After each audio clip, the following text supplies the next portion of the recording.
Voice of south நேயர்களுக்கு வணக்கம். இந்த நேர்காணலில் நாம் சிந்திக்கிருப்பவர் வழக்கறிஞர் திரு இளங்கோவன் அவர்கள். வணக்கம் சார். நேயர்களுக்கு என் அன்பு வணக்கம். வணக்கம் பாலாஜி சார். இப்போது பரபரப்பாக திருப்பதி தேவஸ்தானத்துல ஒரு லட்டு கொடுப்பாங்க. அந்த லட்டுல அந்த பிரசாதத்துல மாட்டு கொழுப்பு, ஃபிஷ் ஆயில், மீன் கொழுப்பெல்லாம் கலக்கப்பட்டிருக்கு அப்படின்ற ஒரு விஷயம் மிகப்பெரிய பூதாகரமாக வெடித்திருக்கு. இது கடந்த ஜெகன்மோகன் ஆட்சியில் நடந்தது அப்படின்னு சொல்லப்படுது. இது ஏன் இப்போது வெளியிடப்பட்டிருக்கு? இதற்கு பின்பாக ஒரு அரசியல் இருக்கா? ஆனால் இது ஆதாரப்பூர்வமாக நிரூபிக்கப்பட்டிருக்கு. கடந்த ஜூலை மாதத்துல எடுக்கப்பட்ட ப்ராடக்டினுடைய அதை ஆய்வு செய்து பார்க்க பொழுது இதுல இந்த மாதிரியான மாட்டு கொழுப்புகள், இதர சில விஷயங்கள்லாம் கலக்கப்பட்டிருக்கு, விலங்குகளினுடைய தன்மைகள் இருக்கு அப்படின்ற விஷயம் ப்ரூவன் ஆயிருக்கு.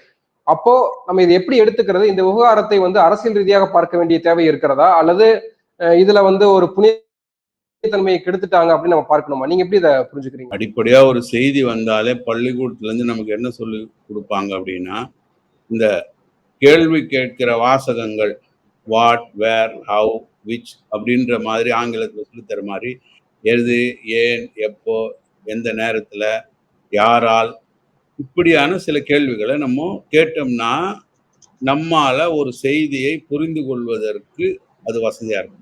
இப்போ திருப்பதி லட்டு என்பது ஒரு பிரசாதம்னு சொல்றோம். எப்படி பழனினா பஞ்சாமிர்தம் சொல்றோமோ அது மாதிரி. அப்போ இந்த லட்டு என்பது ஒரு புறம் இப்போ அது ஒரு நம்பிக்கையின் பால் பட்டா கடவுளுடைய அருள் நேரடியாக வராது. அந்த கோயிலுக்கு போயிட்டு இதை கொண்டு வந்தா நான் பெற்ற அருள் உனக்கு நான் பங்கீடு தருகிறேன் என்கிற அர்த்தத்துல தான் இந்த வழிபாட்டு முறையும் இதுவும் இருக்கு. இதையும் தாண்டி இப்போ இது எல்லாத்துல இருக்க கிறிஸ்டியானிட்டிக்கு போனீங்கன்னா சர்ச்சில் அப்பமும் வைனம் தர்றது என்னுடைய தசையும் ரத்தமுமாக அப்படின்ற இயேசுநாதர்னு சொல்ற மாதிரியான தன்மை இது மனித குலத்துல இருக்கு. நம்பிக்கை என்பது ஒரு பகுதியில் இல்லை, எல்லா பகுதிகளிலும் இருக்கு. அப்போ பிரசாத தன்மை என்பதும் உண்டு. இப்போ லட்டுல மாட்டு கொழுப்பு இருக்கு, மீன் ஆயில் இருக்குலாம் சொல்றாங்க அப்படின்ன உடனே இந்த பிரச்சனை எப்பொழுதிலிருந்து தொடங்குகிறதுன்னு நம்ம பார்க்கணும் இல்லையா? ஏன் இப்போ புதுசா கிளம்புது? ஆந்திராவில் ஆட்சி மாறிய பிறகு கிளம்புது. இந்த லட்டை ஆய்வு செய்வது என்பது காலம் காலமாக இருந்திருக்கிறதா? இந்தியாவில் FSSAIன்னு ஒன்று இருக்கு, ஃபுட் செக்யூரிட்டி. அப்போ அது கோயில் பிரசாதமா இருந்தாலும் ஃபுட் செக்யூரிட்டி கீழே வருமா என்ற ஒரு கேள்வி இருக்குல்ல. ஒரு உணவு இப்போ நீங்க சில உணவு விடுதிகளில் அடிக்கடி ஆய்வு செய்கிறாங்க, சரியில்லைன்னா அந்த உணவு விடுதியை மூடுறாங்க, அப்புறம் சரி பண்ணுறாங்கன்னு படிக்கிறீங்க. ஒவ்வொரு உணவுப் பொருள்லையும் பார்த்தீங்கன்னா இதில் என்னென்ன கலந்துருக்கு, எது செயற்கை, என்னென்ன இன்க்ரீடியன்ட்ஸ் இருக்குன்னு போடுறாங்க. ஆனால் கோயில் பிரசாதங்களில் அது இது வரைக்கும் இருந்திருக்கா? இல்லை, நமக்கு தெரிஞ்சு இல்லை. இப்போ இந்த விவகாரம் வந்த பிறகு இந்த கேள்விகள் எழ வேண்டும். இப்பொழுதுதான் ஆய்வுக்கு உட்படுத்தப்பட்டதா அல்லது ஆண்டிற்கு ஒரு முறை ஆய்வுக்கு உட்படுத்தப்பட்டதா லட்டுகள்? இந்த கேள்வி வரணுமா இல்லையா? அது எப்படிங்க இது நாள் வரை இல்லாத ஆய்வு இப்போ மட்டும் எப்படி நடந்தது? ஏன் நடந்தது? யாரால் நடத்தப்பட்டது? அதன் பின்னணி என்ன? இதையெல்லாம் வைத்து பார்க்கும் பொழுதுதான் உங்களுக்கு சரியான பதில் கிடைக்கும்.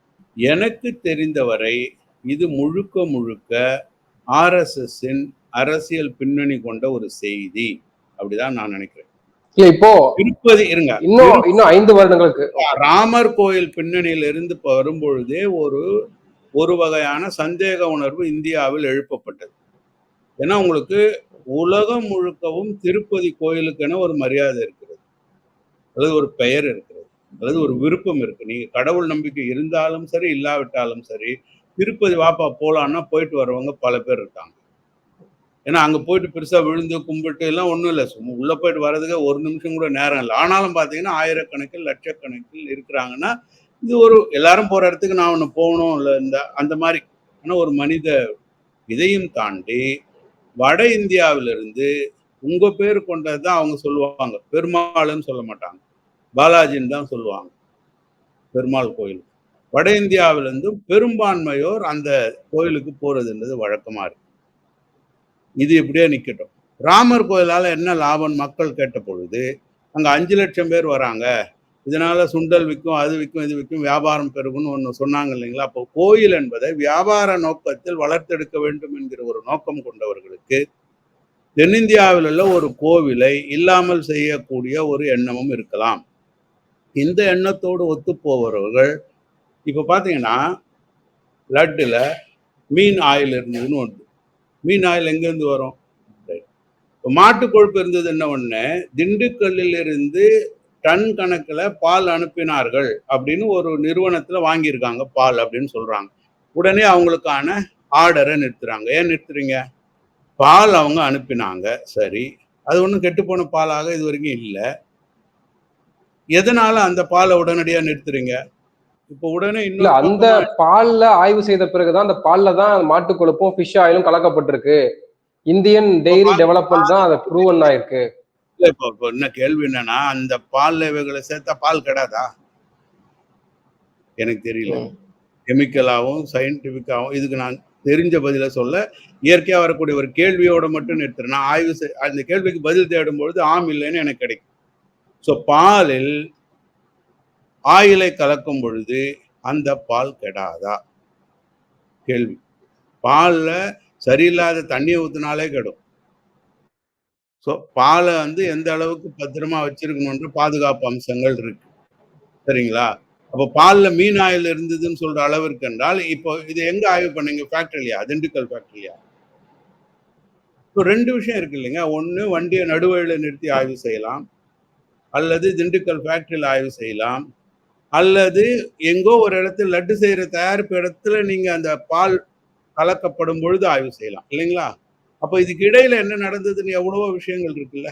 நான் சரியாக அனுப்பக்கூடிய ஒரு பால் அங்கிருந்து எடுத்து கொண்டு போய் ஒரு இடத்துல வேறு சில இடத்துல மிக்ஸ் பண்ணும்போது நீ அதை பண்ணிட்டு அதுதான் ஆய்வுக்கு அனுப்பியிருந்தேன்னா, இதெல்லாம் நல்லா பார்த்தீங்கன்னா ஒரே தேதியில் ஒரு விஷயத்தை உலகம் முழுக்க பரப்பக்கூடிய சக்தி எங்களுக்கு தான் இருக்குதுன்னு சொன்ன அமித்ஷா சொன்னதுதான் எனக்கு நினைவுக்கு வருது. இன்னைக்கு இருக்கிற சமூக வலைதளம் வைரல் இப்படிலாம் இல்லாத காலத்திலேயே பிள்ளையார் பால் குடிக்கிறார் என்பதை இந்தியா முழுக்க வைரல் ஆக்கியவர்கள் ஆர்எஸ்எஸ் காரர்கள். ஒரு வேப்ப மரத்துல இருந்து பால் வடியுதுன்னு சொல்லி எல்லாருக்கும் தெரிய வச்சவங்க ஆர்எஸ்எஸ் ஆட்கள். பச்சை புடவை வாங்கி கொடுக்கணும் உங்க சகோதரிக்கு, இல்லையா வீட்டுல பிறந்த ஆண் இல்லாமல் போயிடுவார் என்கிறத பரப்பி வெற்றி கண்டவர்கள் ஆர்எஸ்எஸ் காரர்கள். ஸோ இதையெல்லாம் நீங்க வரலாற்று ரீதியாகவும் தொடர்ச்சியாகவும் பார்க்காமல், இப்போ இங்க அட்டாக் முழுக்க யார் மேல போகுது? இந்த லட்டு விஷயத்துல ஜெகன்மோகன் ரெட்டி மேல போகுது. ஜெகன்மோகன் ரெட்டி ஆட்சியை அகற்றுவதற்கு அவர்கள் ஏற்கனவே என்ன கொண்டு வந்தார்கள்? அவர் கிறித்தவ பின்னணியை கொண்டவர்னு கொண்டு வந்தாங்க. இது எல்லாவற்றிற்கும் சந்திரபாபு நாயுடு பக்கம் பார்த்தீங்கன்னா அவருக்கு ஹெரிட்டேஜ்னு ஒரு பால் கம்பெனி இருக்கு, அங்க ஆர்டர் எடுக்கல, அதனால இந்த 5 ஆண்டுகளாக பெருத்த நஷ்டம். அப்போ இது எப்படி நம்ம அந்த ஆர்டரை நிறுத்தணும், கொண்டு வரணும்னு பிசினஸ் ரைவால்ரின்னு ஒரு தரப்பு செய்தி வருது ஹெரிட்டேஜ் கம்பெனிக்காக. இன்னொரு புறம் பவன் கல்யாண் என்பவரை ஆர்எஸ்எஸ் தனது முகமாக ஆந்திர அரசியலில் பயன்படுத்துகிறது. ஏன்னா உங்களுக்கு ஜெகன்மோகன் ரெட்டியும் தனது ஆட்சியை பாதுகாப்பதற்காக மோடி ஆதரவுன்னு சொல்றாரு, சந்திரபாபு நாயுடும் ஆதரவுன்னு சொல்றாரு. அப்போ அந்த ஊர்ல அவங்களால ஒரு அரசியல் செய்ய முடியல, எல்லாரும் ஆதரிக்க. அப்ப அவங்களுக்கான ஒரு அரசியலுக்கு பவன் கல்யாணை பயன்படுத்தி முழுக்க முழுக்க இந்து முன்னணி ஆர்எஸ்எஸ் அஜெண்டா அரசியலை மட்டும் அவர் செய்து கொண்டு வருகிறார். இதெல்லாம் கவனிக்க தவறாமல் சென்று கொண்டிருக்கிறது. இல்ல இன்னொரு பக்கம் ட்விட்டர்ல பார்க்க முடியுது, அதாவது பவன் கல்யாணுமே சனாதன தர்மத்தை இவர் பின்பற்றுகிறாரா, இவர் யாரை கல்யாணம் பண்ணிருக்காரு, இவருடைய பையனுக்கு பேர் என்ன அப்படின்ற பின்புலமும் இங்க ஆராயப்படுது. உங்களுக்கு பிரச்சனையே இல்ல. மத ரீதியான ஆட்கள் வந்து அப்படி உங்க பாகிஸ்தானை உருவாக்கிய ஜின்னா என்ன டெவோட் முஸ்லிமா? உங்களுக்கு கம்யூனலிசம் வகுப்புவாதம்னு சொல்லும் பொழுது ஒன்னு சொல்லுவாங்க, மகாத்மா காந்தி இறை நம்பிக்கை கொண்டவர், ஆனால் அவர் மதவெறியர் அல்ல, வகுப்புவாதி அல்ல. ஆனால் ஜின்னா அவர்கள் மதத்தை பின்பற்றாதவர். இஸ்லாம் என்னென்னலாம் சொல்லிச்சோ அதுக்கு நேர்மாறாக தன் வாழ்க்கையை வாழ்ந்தவர். ஆனால் இஸ்லாமுக்காக நாட்டை உருவாக்க வேண்டும் என்று அரசியல் செய்தவர். இப்படிதான் இருப்பாங்க மதவாதிகள். இது இவர் பவன் கல்யாண் மட்டுமல்ல, பல விஷயங்களை நீங்கள் ஆர்எஸ்எஸ் பிஜேபி தலைவர் குடும்பங்கள்ல ஒட்டி பார்த்தீங்கன்னா அது எப்பவுமே அப்படிதான் இருக்கும். அவர்கள் வேறு நீங்கள் வேறு என்பதுதான் ஃபியூடலிசம். பேசிக்கா அவங்க மாதிரி நீங்க இருக்க முடியாது அப்படின்னு தான். அவங்க செய்யறதை நீங்க செய்யக்கூடாது. அது இரட்டைத்தன்மையோடு கொண்டு எல்லாரும் சமமில்லை என்பதுதான் உங்களுக்கு நில உடைமை சமுதாயம் மத ரீதியான ஆட்கள் உங்களுக்கு ஸ்தாபிக்க நினைப்பது, நிரூபிக்க நினைப்பது. எனவே லட்டு விஷயத்துல வந்து லட்டு மாதிரி ஒரு விஷயம் கிடைச்சிருச்சுன்னு சொல்லி சிலர் பார்ப்பன எதிர்ப்பு பாத்தீங்களா அப்படின்னு பரப்புதலில் வெற்றி பெறுபவர்கள் யாருன்னா, நீங்க யாரை எதிர்க்கிறதா நினைக்கிறீங்களோ அவங்கதான். எனவே ஒரு செய்தி வருகிறது என்றால் இந்த செய்தியினுடைய பின்னணி, இப்போ உங்களுக்கு சிஏஜி ரிப்போர்ட் வந்தது, ஆண்டாண்டு காலமாக சிஏஜி ரிப்போர்ட் வருது. ஆனால் ஆராசா விஷயத்துல மட்டும் அது அகில உலக செய்தியாகவும் அனைவருக்கும் தெரிந்த ஒரு செய்தியாகவும் பரப்பப்பட்டது. இன்னைக்கு தேதிக்கு ஏன் சிஏஜி ரிப்போர்ட் பரப்பப்படல? இதுதான் நம்ம கவனிக்கணும். அதுலதான் லட்டு விஷயத்திலும் நாம் கவனிக்க வேண்டியது. இன்னொன்னு பிஹைண்ட் லட்டு கான்ட்ரோவர்சியில என்ன இருக்கும்னு நினைக்கிறீங்க? என்ன இருக்கும் என்பது நம்பர் 1 பிசினஸ் டிரைவ். ஆளுக்கு ஒவ்வொரு அஜெண்டா இருக்கு. சந்திரபாபு நாயுடுக்கு தமிழ்நாட்டிலிருந்து செல்லக்கூடிய பால் நிறுத்தப்பட்டு ஆந்திராவில் தனது சொந்தக்காரங்க தங்க கம்பெனியிலிருந்து பால் எடுத்தா 5 ஆண்டுகளாக இழந்த லாபத்தை மீட்கத்தன்மை 1. பவன் கல்யாணை வைத்து அரசியல் செய்யக்கூடிய இந்து முன்னணி ஆர்எஸ்எஸ் காரர்களுக்கு திருப்பதி தேவஸ்தானத்தை இந்து சமய அறநிலையத்தை போன்ற ஒரு தன்மைகளில் இருந்து எடுத்து மத ரீதியான ஆட்கள் கையில் வைத்துக் கொள்ள வேண்டும் என்கிற ஒரு அரசியலுக்கு அடிப்படை பொருள். பக்தியை காரணமாக வைத்து பக்தி அற்றவர்கள் நிர்வாகத்துக்கு வர்றாங்க, அதனால நிர்வாகம் கெட்டு போகுது, அதனால சாமியாருங்கிட்ட கொடுக்கலாம், ஜீயர்கள். அவர் சாமியார்கள்ட்ட கொடுங்கன்னு சொல்வதற்கு பதிலாக சனாதன தர்மம் அடிப்படையில ஒரு கமிட்டி உருவாக்கப்பட்டு அந்த கமிட்டி கிட்ட ஆல் ஓவர் இந்தியா ஒரு கமிட்டி உருவாக்கப்படணும், ஆல் ஓவர் இந்தியா கமிட்டி உருவாக்கப்பட்டு அவங்க கிட்ட ஒப்படைக்கணும். பாமர மக்களுக்கு புரியுற மாதிரி சிம்பிளா சொல்றேன். அவங்க நிர்வாகத்துல சனாதனம் கமிட்டிங்கிறாங்க. அவருக்கு என்ன பவன் கல்யாணுக்கு சனாதனம்? இவங்களெல்லாம் வந்து தோல் உரிக்காமல் ஒரு அமைதித்தன். இந்தியாவில் பார்த்தீங்கன்னா பாலாஜி இப்போ என்ன ஒரு தவறு நடக்குதுன்னா, இன்டலெக்சுவல் அதாவது கருத்து ரீதியான மோதல், புரிதல், விவாதங்களை ஒரு காலத்துல இடதுசாரிகள் நடத்தி வந்தார்கள். அதாவது இப்பவும் பார்த்தீங்கன்னா இளைஞர்கள் படிக்கக்கூடிய புத்தகம்னு பார்த்தா கோசாம்பி, இப்படி ஆர்.எஸ். சர்மா, இப்படிப்பட்ட ஒரு அளவில் தான் இருக்கு.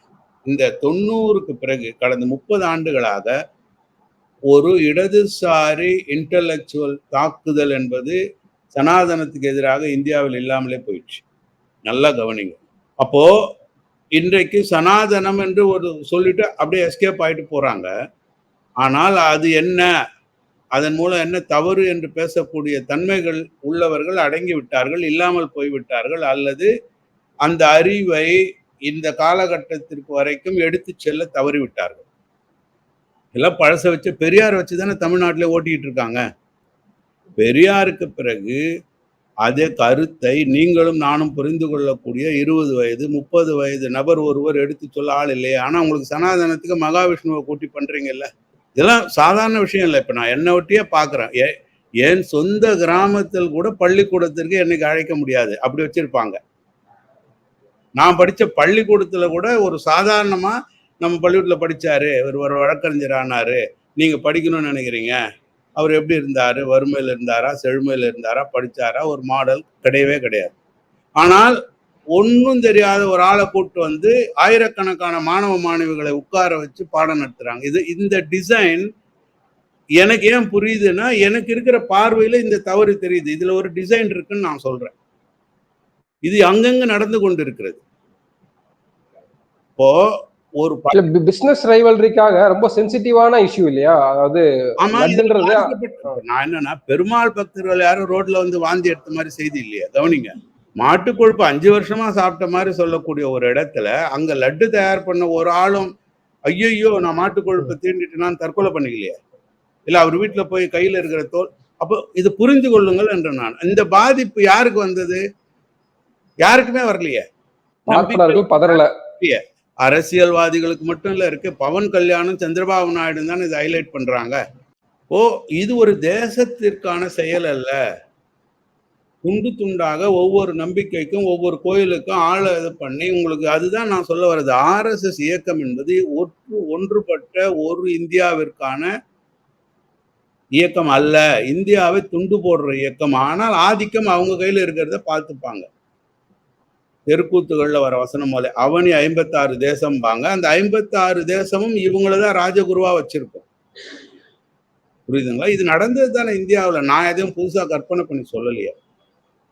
இந்துக்கள் என்று சொல்லக்கூடிய சனாதன தர்மம் என்று இவர்கள் பெருமைப்படுத்திக் கொள்ளக்கூடிய தர்மத்தை கொண்டு ஆட்சி செய்த அரசர்கள் யாரும் இந்த பெரிய நிலப்பரப்பை ஒரு தேசமாக வைத்திருக்கவில்லை.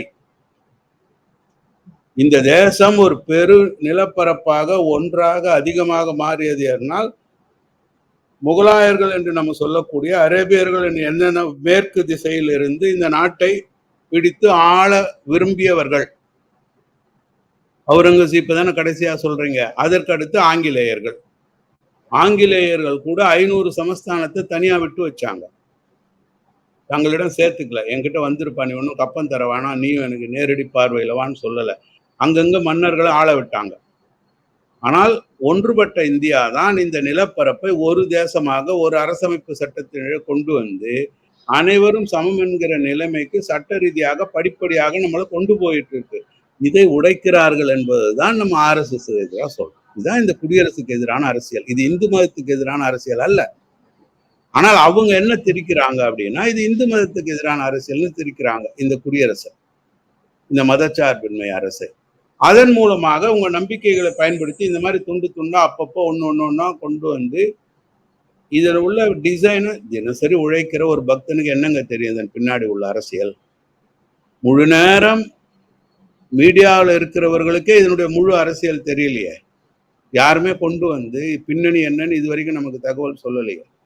முழு நேரம் அரசியலில் உள்ள ஆந்திர பிரதேச அரசியல்வாதிகள் சந்திரபாபு நாயுடு, பவன் கல்யாண் தவிர வேறு யாரும் வாய் தெரிந்த மாதிரி நமக்கு தகவல் வர இல்லையே. அப்படி இருக்கும் பொழுது நம்பிக்கை கொண்ட, கடவுள் நம்பிக்கை கொண்ட ஒரு பக்தனால் இதன் பின்னணி அரசியல் எப்படி புரிந்து கொள்ள முடியும்? அது ஒரு விக்டிமா தானே ஆவான். நான் என்ன சொல்ல வரேன்னா, பெருமாள் பக்தி கொண்டவர்கள் அவ்வளவு முட்டாள் கிடையாது. நீங்க பாத்தீங்கன்னா 4000 திவ்ய பிரபந்தம் படிச்ச, தமிழ் படித்ததுனாலதான் சுஜாதா என்கிற எழுத்தாளரை நம்ம பார்த்தோன்னு படிக்கிறோம். அது போலதான் வாலியன். தமிழ்நாட்டை ஒட்டியே நான் சொல்றேன், தமிழ் படிக்கக்கூடிய பிரபந்தம் படித்த அறிஞர்கள் பார்த்தீங்கன்னா இவங்க யாரும் முட்டாளு, சயின்டிபிக் மைண்டில் பக்தி இருக்கும். அதாவது இந்த அடையாளங்கள் இல்லை அப்படின்றதுக்காக எல்லாருமே கடவுள் நம்பிக்கையா உலகத்துல எந்த தேசமும் இல்லை, எந்த ஒரு அரசியலும் கிடையாது. வளர்ந்த நாடுகள் கூட பாருங்க, சர்ச்சுக்கு போற மக்கள் குறைந்து இருக்கலாமே ஒழிய முழு நேரமும் கடவுள் இல்லைன்னு பிரச்சாரம் பண்ணிட்டு கடவுளை நம்புறோம் முட்டாள்னு சொல்லிட்டு நேரத்தை வீணடிக்கிறது இல்லை, வேலையை பார்த்துட்டு இருக்காங்க. ஸோ நம்ம என்ன சொல்ல வரோம்னா, பெருமாள் பக்தியில் உள்ளவங்கலாம் முட்டாளு, மூடன்னு நான் சொல்ல வரல. மிகச்சிறந்த அறிவாளிகள், சமூகத்துக்கு பயன்பட்டவர்கள் அப்படின்னு பலரும் இருக்காங்க. இப்போ அவங்களுக்குலாம் தெரியும் இதுல உள்ள ஒரு பொய், இதுல உள்ள ஒரு டிசைன் அப்படிங்கிறது எனக்கு ஒரு நம்பிக்கை. ஸோ இதன் பின்னால் உள்ள அரசியலை பெருமாள் பக்தர்களே வெளிக்கொண்டு வருவார்கள் அப்படின்னு நான் நம்புறேன். ஏன்னா லட்டு தயார் பண்ற அனைவரையும் முட்டாள்தனமாகவோ இல்லை அங்கிருந்த ஒரு அனைவரையுமே ஒரு ஃப்ராடுத்தனமாகவோ சித்தரிக்கின்ற செய்தி என்பது ஒரு மோசமான செய்தியாக நான் பார்க்குறேன். ஜெகன்மோகன் ரெட்டி சிஎம்மா இருந்துட்டாரா, உடனே இதுலப்பா பாட்டு கொழுப்பை கலந்துருங்கப்பா, ஆயில கலந்துருங்கப்பான்னு உடனே எல்லாம் அங்க இருக்கிறவங்களும். நம்ம கொஞ்ச நாளைக்கு முன்னே ஒரு செய்தி பார்த்தோம், 1.5 லட்ச ரூபா சம்பளம், ஆனா நீங்கள் இப்படிப்பட்டவராக இருக்க வேண்டும் லட்டு பிடிக்கிறதுக்குன்னு சொன்னாங்க. சரி, அப்படி தெரிவு செய்யப்பட்ட அனைவருமா ஃப்ராடு? அப்ப இது என்ன இது? அப்போ ஒரு நபரால் ஒரு ஒட்டுமொத்த நிறுவனத்தையுமே ஃப்ராடா மாத்திர முடியும்னு சொல்றாங்கன்னா யாருக்கு காது குத்துறாங்க? இதுல ஒரு உண்மைக்கு புறம்பான ஒரு தகவலும், ஒரு அரசியல் உள்நோக்கம் கொண்ட பிசினஸ் ரைவல்ரி மற்றும் பொலிட்டிக்கல் ரைவல்ரி கொண்ட ஒரு சதியும் இருப்பதாக தான் நான் கவனிக்கிறேன். இதுல பெரும்பான்மையோர் தமிழ்நாட்டுல பாத்தீங்கன்னா ஆன்டி பிராமின் ஆட்டிடியூட் உள்ளவங்க, பாத்தியா பாப்பான் தயார் பண்ண லட்டுல இப்ப கொழுப்பு இப்ப என்ன சொல்றேன் நாங்க மாட்டோம். இதெல்லாம் ஒரு கொச்சைத்தனமான புரிதல். இதுல ஒரு சமூகத்தை நம்ம புரிஞ்சுக்க முடியாது. ஒரு செய்தி வருதுன்னா முதல்ல நம்ம அதை பகுத்தறியணும். பகுத்தறிவுன்றது அந்த 5 கேள்வி சிம்பிளா கிராமர்ல சொல்லி கொடுப்பாங்க, பள்ளிக்கூடத்துல சொல்லி கொடுப்பாங்க. கேள்வி எழுப்ப நீங்களே கொஸ்டின் பண்றீங்க இல்லையா? இப்படி ஒரு கேள்வி வருது, இப்படி ஒரு சம்பவம் நடக்குது, வெளியில தெரியுதுன்னா பார்ப்பனர்கள் அதை மேக் பண்ற இடத்துல இருக்கக்கூடிய பார்ப்பனர்கள் ஏன் பதறாம இருக்காங்க? அவர்கள் ஏதாவது வெளியில சொல்லிருக்காங்களான்ற ஒரு கேள்வி இருக்குல்ல. அதுதான் அதுதான்.